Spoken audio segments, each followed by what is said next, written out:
Selamat siang, saya Andreas Teguh Setiadi, peserta pertama Sekolah Paralegal di bawah bimbingan Advokat Sukti Tumi Pengata SHMA. Saya ingin menjelaskan tentang profesi paralegal mengenai gugatan perceraian di dalam Islam. Sumber hukum tidak hanya dimiliki oleh suatu negara, tetapi dalam kehidupan beragama, khususnya di dalam Islam, juga memiliki sumber hukum yang selama ini digunakan oleh seluruh umat muslim. Keberadaan sumber hukum Islam dipergunakan sebagai pedoman maupun rujukan bagi muslim ketika menjalankan kehidupannya di dunia ini. Tidak dapat dipungkiri bahwa dalam kehidupan di dunia ada saja masalah yang muncul, baik itu masalah dalam beragama maupun dalam kehidupan sosial. Oleh karena itu, ketika masalah tersebut muncul, dibutuhkan sumber hukum Islam yang dapat dijadikan sebagai landasan ataupun pedoman bagi umat muslim. Para ulama sudah saling bersepakat bahwa sumber hukum Islam yang selama ini digunakan oleh umat Islam berjumlah 4, di antaranya berupa Al-Quran yang merupakan kitab suci agama Islam, kemudian hadis dan ijma, kemudian yang terakhir adalah kios. Sumber hukum secara nasional yaitu satu Undang-Undang Republik Indonesia Nomor 7 Tahun 1989 tentang peradilan agama sebagaimana diubah oleh Undang-Undang Republik Indonesia Nomor 3 Tahun 2006 dan Undang-Undang Republik Indonesia Nomor 50 Tahun 2009. Kemudian yang keduanya Undang-Undang Republik Indonesia Nomor 1 Tahun 1974 tentang perkawinan yang dicabut sebagian oleh Undang-Undang Republik Indonesia Nomor 7 Tahun 1989 sebagaimana diubah oleh Undang-Undang Republik Indonesia Nomor 16 Tahun 2019. Berikutnya yang ketiga, Peraturan Pemerintah Republik Indonesia Nomor 9 Tahun 1975 tentang pelaksanaan Undang-Undang Nomor 1 Tahun 1974 tentang perkawinan. Berikutnya adalah Instruksi Presiden Republik Indonesia Nomor 1 Tahun 1991 tentang penyebarluasan kompilasi hukum Islam. Lanjut, Putusan Mahkamah Konstitusi Nomor 46 garis miring PUU garis 8 garis miring 2010. Kemudian putusan Mahkamah Konstitusi Nomor 69 garis miring PUU garis 13 garis miring 2011. Lebih lanjut, putusan Mahkamah Konstitusi Nomor 22 garis miring PUU garis 15 garis miring 2017. Nah, di sini perkawinan dapat putus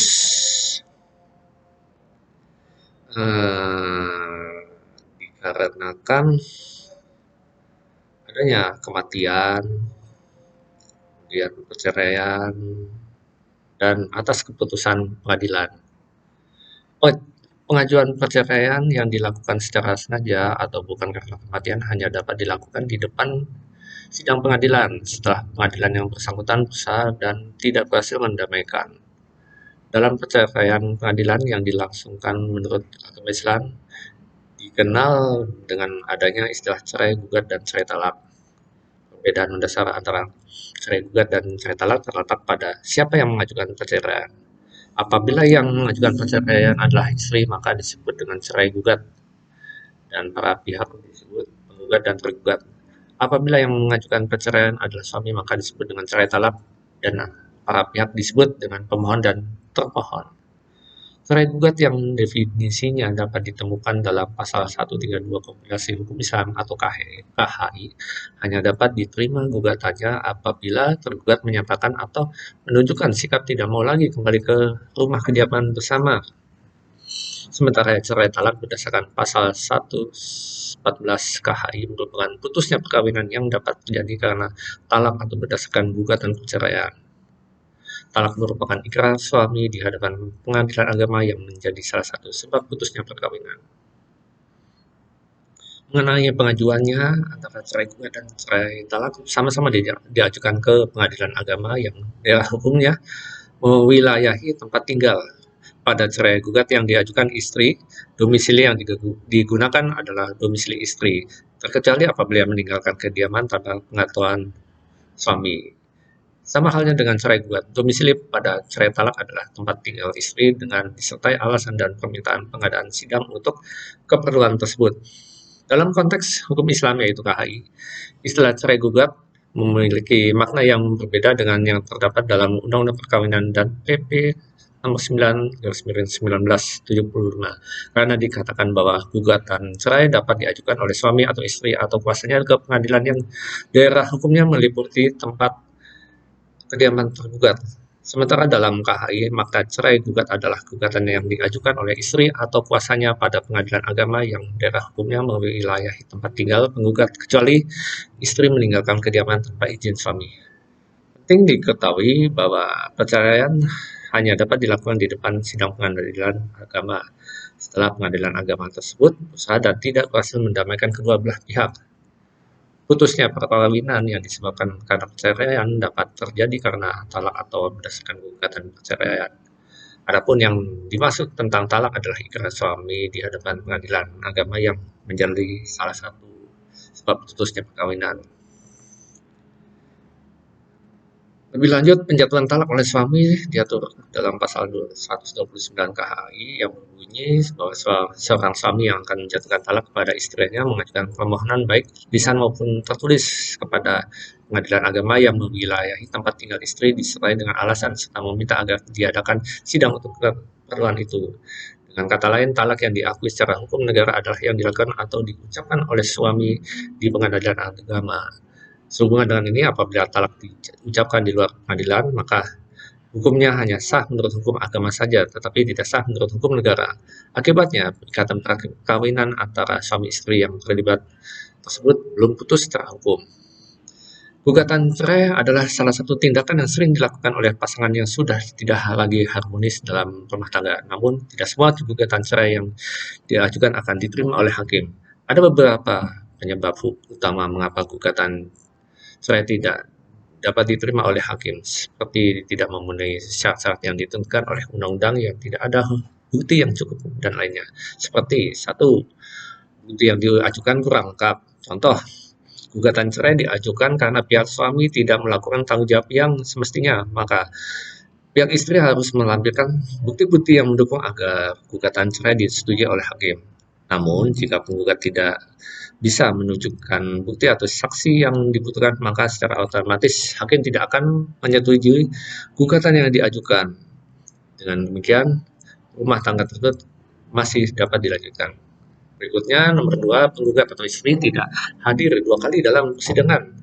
Gugatan cerai akan ditolak oleh hakim jika pihak istri tidak pernah hadir selama 2 kali secara berturut-turut di persidangan. Padahal, pihak penggugat sudah mendapatkan surat pemanggilan dari pihak pengadilan agama. Yang ketiga, bercerai karena pertengkaran.